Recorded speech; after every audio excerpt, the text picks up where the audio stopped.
Mas agora, Rafael, você comanda com a entrevista e daqui a pouco a gente retorna dentro do Conexão Regional. É isso aí, Martins. Obrigado, né? Obrigado, Martins, pela participação. Em breve, conforme você disse, você volta para concluir com muitas informações, né, da nossa região. Mas nesse momento, nós vamos falar de saúde. O quadro Vivere é um quadro informativo que esclarece, que renova sempre o compromisso da clínica, o Centro de Saúde Vivere, com a sua saúde, né? E com muita informação.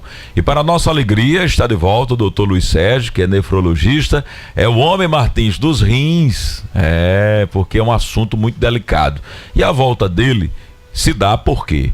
O tema da semana passada, muito interessante, e ele volta à tona em razão de termos também um aumento deliberado muito grande de pessoas fazendo hemodiálise, pessoas com vários problemas, e nós vamos falar um pouco mais sobre esse tema, a pedido também dos ouvintes para esclarecer mais, porque o que a gente quer é prevenir, né? Nós queremos que a pessoa não chegue a esse ponto, mas em caso de chegar, também saber o que fazer, né? Doutor Luiz, é uma satisfação muito grande, bom dia, e na sua opinião, a que se deve esse aumento tão grande de pessoas entrando em hemodiálise? Bom dia, Rafael, mais uma vez, bom dia a todos os ouvintes também.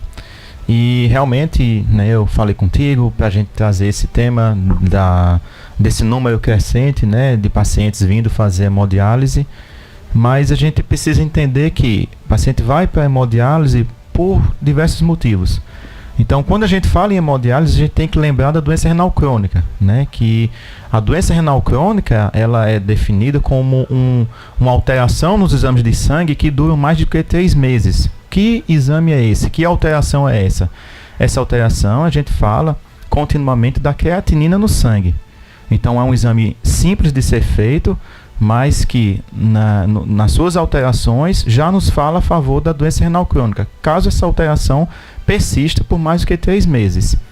Então, o número de pacientes hoje no Brasil que fazem hemodiálise, estima-se que mais de 150 mil pessoas estejam fazendo essa terapia, né, que é a terapia dialítica, a hemodiálise. Na Paraíba, a gente não tem um número concreto, um número exato, porque todos os anos existe o censo brasileiro, feito pela Sociedade Brasileira de Nefrologia, que ela busca informações de todas as clínicas de diálise do Brasil para saber número de pacientes, perfil dos pacientes, e estima-se que haja atualmente na Paraíba em torno de 3 mil pacientes fazendo hemodiálise. Quando a gente vai aqui para a nossa região, para a região do Brejo, que atualmente é feito aqui na cidade de Guarabira, tem em média 120 pacientes realizando hemodiálise, talvez um pouquinho mais. Eu não sei exatamente a quantidade, mas em torno de 120 pacientes fazendo hemodiálise. Então, a gente precisa entender que existem doenças que levam o paciente a fazer hemodiálise. E a gente bate na tecla mais uma vez. As principais causas que o paciente desenvolve a doença renal crônica e que o paciente tem um risco aumentado de vir a fazer hemodiálise é hipertensão e diabetes. São doenças que são tratadas na atenção primária, mas que ainda assim levam a um número enorme e exorbitante de pacientes a desenvolver a doença renal crônica, a progredir a doença renal crônica para as fases finais e com isso o paciente necessitar fazer hemodiálise. O senhor falando de hipertensão e diabetes, que caminham juntas, né? São doenças que estão irmãs, e a gente sabe que seria muito bom que a pessoa evitasse, que a gente está falando de prevenção, prevenir hemodiálise, prevenir hipertensão, prevenir diabetes e por aí sucessivamente. A gente fazendo um retrospecto aqui, é o que as pessoas mais adoecem. E aí, doutor Luiz, quais são as regras de ouro que nós sempre vamos lembrar para que as pessoas possam ter uma prevenção adequada e não chega a esse patamar? Isso. No diagnóstico de hipertensão, no diagnóstico de diabetes, principalmente ter um bom tratamento, ter uma boa adesão às medicações, ter uma boa adesão principalmente a parte alimentar, ter uma dieta regrada para a hipertensão, ter uma dieta regrada para o diabetes, ter uma boa qualidade de vida com atividade física regular, todas são medidas iniciais básicas que evitam que com o tempo haja um desenvolvimento de uma alteração nos rins e com isso se instale a doença renal crônica. Precisamos lembrar que hipertensão e diabetes são doenças totalmente silenciosas. O paciente não tem sintomas. Claro que naqueles casos que a pressão eleva muito, que a diabetes eleva muito, o paciente pode muitas vezes ir procurar um atendimento na urgência. E aí lá é identificado que os níveis pressóricos estão elevados, que a glicose também está elevada, e a partir daí o paciente tem o diagnóstico. Sendo que são doenças tão silenciosas que por muitos anos o paciente está com a doença instalada, como não tem sintomas, não procura fazer um atendimento, um exame anual de glicemia, aferir a pressão de forma rotineira, uma vez na semana, naquelas pessoas que não têm histórico. Mas não é isso que a gente vê na prática.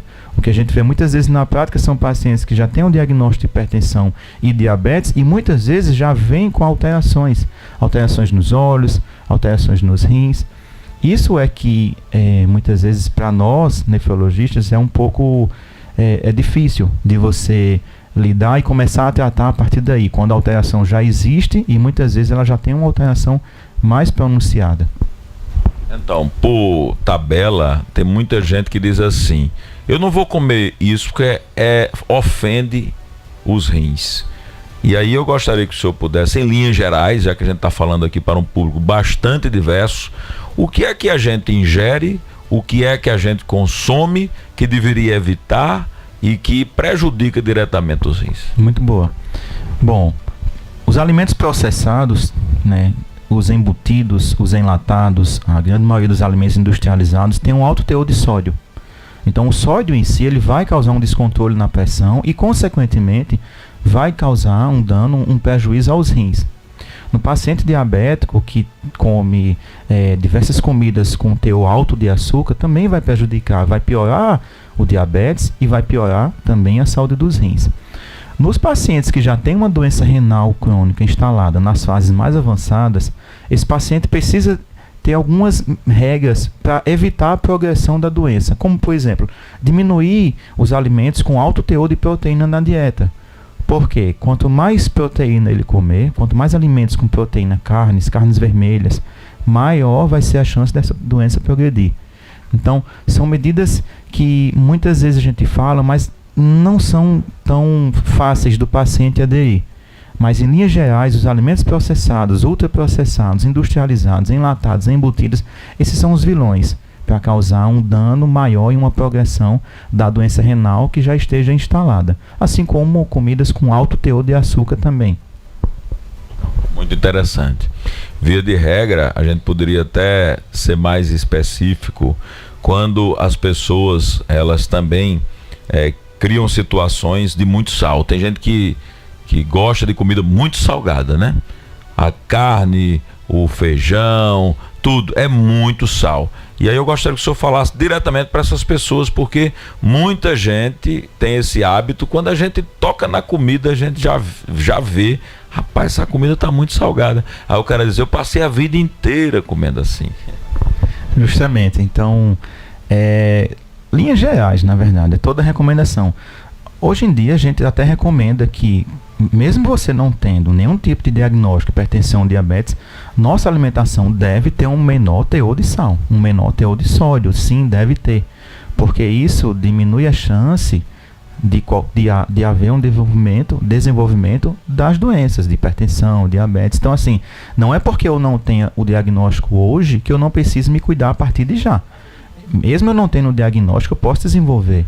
Então, medidas gerais de atividade física, um bom consumo de água, diminuir a quantidade de sal na dieta, diminuir alimentos industrializados, embutidos, enlatados, diminuir os açúcares na alimentação. Isso faz parte de uma dieta saudável. Não é para o público só que tem algum diagnóstico de qualquer que seja doença. Não, isso é para o geral.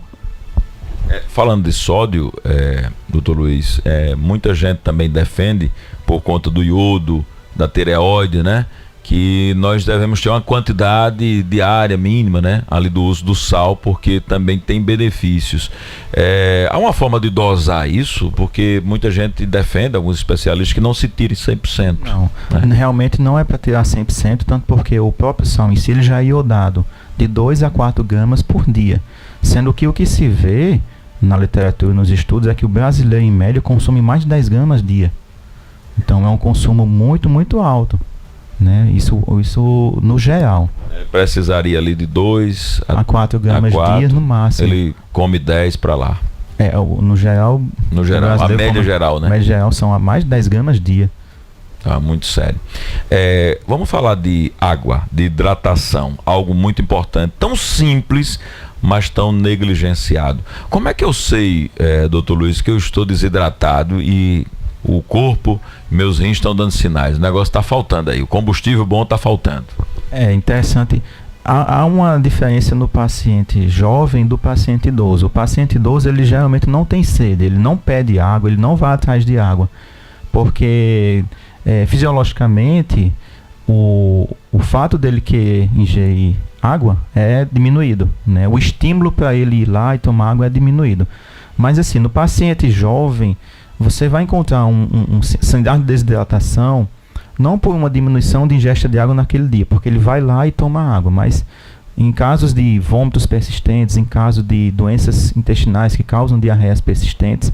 Então, os sinais de desidratação são: os olhos podem ficar mais fundos, ressecados, a pele fica mais ressecada, os níveis pressóricos podem estar diminuídos dependendo do nível de desidratação. E também, como o paciente está perdendo muito líquido, os rins tendem a concentrar mais água no corpo. Então, teoricamente, né, fisiologicamente, com essa desidratação, os rins tendem a concentrar e há uma diminuição na quantidade de urina que vai ser feita ao longo do dia. No paciente idoso, não. No paciente idoso, um sinal de desidratação, realmente a pele fica mais ressecada, mas o paciente pode ficar desorientado, pode ficar com sonolência, a urina pode diminuir e, quando tem, pode ficar muito escurecida, porque a água em si, ela dá a coloração da urina também. Então, assim, depende do contexto da desidratação e depende do público que a gente está vendo em questão, se é paciente jovem, se é criança, se é idoso. Então, uma pergunta aqui curiosa, que sempre a gente, vez por outra, quando tem um nefrologista aqui na bancada, a gente escuta o pessoal perguntar. O Cícero está dizendo aqui: Rafael, peça para ele explicar no organismo qual é a função do rim. Bom, muito bom, Cícero. Obrigado pela pergunta. Os rins têm 3 funções básicas. A primeira é a produção da urina, com isso diminuindo que haja um aumento de líquido no corpo e que a gente fique inchado. Então, assim, eu bebo água durante o dia, eu faço ingesta de líquidos durante o dia. Os rins vão concentrar uma parte e o resto vai eliminar, e aí tem a formação da urina. Uma segunda função dos rins é filtrar. Os rins são chamados, são os filtros do nosso corpo. Tudo aquilo que a gente ingere, tudo aquilo que a gente no dia a dia produz, nós vamos eliminar substâncias que são tóxicas. Então, os rins, quando estão com a capacidade normal de sua função, eles vão eliminar essas substâncias, seja dos alimentos, seja de medicações, enfim. Então, ele tem essa função de filtro. E uma terceira função que pouco é falada é: os rins têm um controle na anemia. Então, os rins produzem um determinado hormônio que estimula a medula óssea a produzir sangue, e isso faz com que evite que a gente possa desenvolver anemia. É por isso que os pacientes que têm uma doença renal crônica nas fases mais avançadas e aqueles pacientes que já fazem hemodiálise, os rins deles não produzem essa substância, esse hormônio, e eles desenvolvem anemia. Legal. Vamos ter um ouvinte, né, que tem uma pergunta, tem uma fala. A Roberta. Veja aí, Everton, se a gente solta essa fala da Roberta falando sobre o Dr. Luiz Sérgio, né? Vamos lá. Bom dia, Rafael San. Quem está falando aqui é a Roberta, sou um ouvinte sua e quero dizer uma coisa: é um prazer estar escutando esse médico falar, pois levei meu esposo, Jailson, para ele e não tenho nem palavra para agradecer. É um grande médico, gente, pode confiar. Olha aí, Roberta. Obrigado, que está feliz com o tratamento de Jailson. Muito obrigado. é o salário moral, né? A gente recebe esses depoimentos. E o Centro de Saúde Vivere, além do Dr. Luiz, tem outros especialistas, vocês podem acessar e comprovar. Lá no Instagram, por exemplo, do @saudevivere, você tem todas essas informações. Realmente a clínica médica do Shopping Cidade Luz está lá à disposição. E eu quero até, doutor Luiz, como o senhor é um dos sócios proprietários, esclarecer às pessoas que o fato, principalmente para as pessoas que às vezes se sentem um pouco fora, né, dessa bolha que vai ao shopping, né, da cidade, aqui da região, tem muitas pessoas simples, pessoas que às vezes se sentem um pouquinho fora. É bom esclarecer às pessoas que o fato da localização da Vivere e da clínica ser no shopping não muda nada em relação ao acolhimento, a facilidade, o acesso de todas as pessoas, independentemente da condição social, das opções que ela tem, religiosa, de cor, de raça, enfim. É bom a gente explicar isso, né? Isso mesmo. O Centro de Saúde Vivere, como você bem falou, está localizado no Shopping Cidade Luz. E realmente a gente não tem nenhum tipo de distinção nem nada. Então que as pessoas não se sintam inibidas em ir porque é dentro do shopping. Não se sintam. É um local muito bom, é um local muito tranquilo, é um local muito seguro, onde você guarda seu carro, tem segurança 24 horas, onde você, caso queira fazer o lanche, tem a praça de alimentação. Na nossa clínica também tem o nosso momento café, né, que é feito. Então assim, são servidos chás especiais, café, cappuccino, bolo natural, tudo integral, certo? É um ambiente extremamente acolhedor e que as pessoas, caso tenham necessidade, vão procurar. Tem diversos especialistas que só tem no nosso centro, como nefrologista, como infectologista. Estamos prontos para atendê-los, prontos para poder dar a melhor assistência que todos os pacientes merecem. Todos os médicos com registro, todos os médicos qualificados, todos os médicos com o que nós sempre defendemos, que é o RQE, né? Que é o Registro de Qualificação de Especialidade. Muito bom. Tem a agenda da semana. Hoje, quarta-feira, nefrologista e endocrinologista. Amanhã, quinta-feira, infectologista, ortopedista e cirurgião geral. E reumatologista na sexta-feira. Gente, são horários marcados, portanto é bom você entrar em contato, @saudevivere, ou nesse telefone, onde você pode também conversar com a equipe, 99128 4774, 99128 4774. Mas não posso encerrar sem antes trazer uma questão de um ouvinte aqui. Rafael, pergunta aí para o doutor Luiz. O meu pai tem 71 anos, teve câncer de próstata e essa semana ele teve um episódio de sangue na urina. E ela está querendo saber se isso pode ter relação tanto com a próstata, né, com as que foi cirurgiada, ou com alguma coisa em relação a rim. Precisaria saber inicialmente quando foi o evento do câncer e se houve procedimento cirúrgico e quando foi o procedimento. Se foi um procedimento recente, pode ser resquício de cicatrização do procedimento. Caso não, todo sangramento na urina tem que ser investigado. O sangramento na urina, ele muitas vezes não é visto a olho nu, mas há uma presença de sangue no exame simples de urina. Ou quando é visto a olho nu, também tem que ser investigado. Todo sangramento do trato urinário, obrigatoriamente, precisa ser investigado para que possamos identificar qual o local que está vindo o sangramento e qual a causa que esteja acontecendo.